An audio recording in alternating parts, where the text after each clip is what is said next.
Hello, I'm Pestilence and I'm a horseman. But before you ask, no, I don't actually own a horse. I don't own one, I don't ride one, I don't keep one. None of us do. Except War, but she's always been a little special.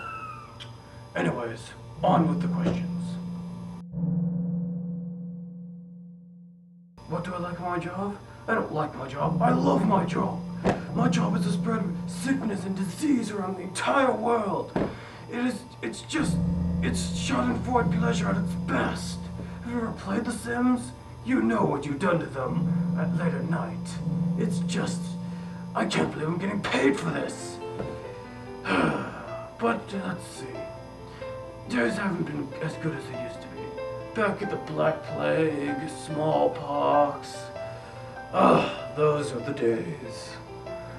Hundreds of bodies piled on top of each other. People going around burning people just at the slightest provoking that they might be infected.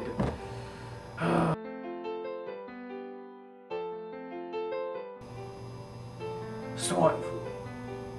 Well, first of all, it's supposed to be called H1N1 now. It's because the pork industry is worried that their shares would drop even further if people associated pork with sickness. No, it is the H1N1 virus. Stay with the times or you will fall behind. That's the first lesson to learn in this world. But anyways, if in case you didn't notice, it is a virus. That means it has several traits. One of the traits including is that it is not a bacteria. All your antibacterial soap, your antibacterial spray, your antibacterial mouthwash, your antibacterial wipes, your antibacterial pants, none of them will help you with a virus problem. But thank you, because they will help create a new super bacteria. Because it kills 99.9%, but 0.1% remains and has no competition. Thank you for that.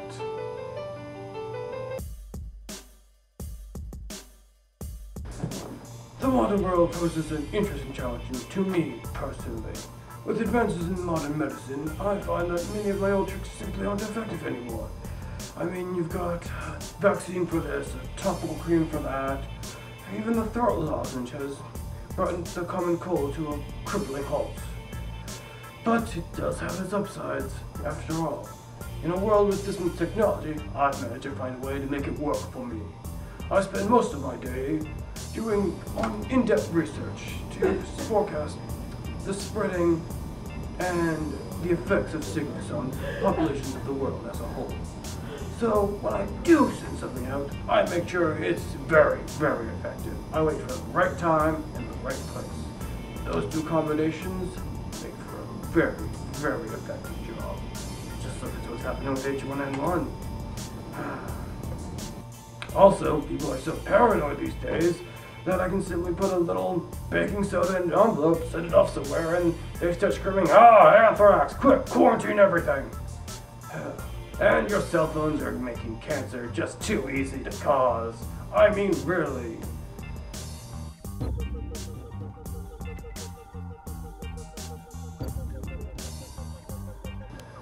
Oh, let's start with dear old famine. Famine's the schoolyard bully. Instead of taking kids' lunch money, he's just taking their whole damn lunch. And these days, in case you haven't noticed, he's mostly picking on people in Africa. I mean, it's like shooting fish in a barrel. Or people in a barrel. Both analogies work. He just goes for the weak targets. Sure, he gets better numbers, but there's no real challenge in that. I mean, if I wanted to, I could set another Black Plague out and, I don't know, Kentucky? And how long do you think it would take people even noticed? No offense to anyone from Kentucky. You have it hard enough as it is. War! Well, war's always been our little angel of death.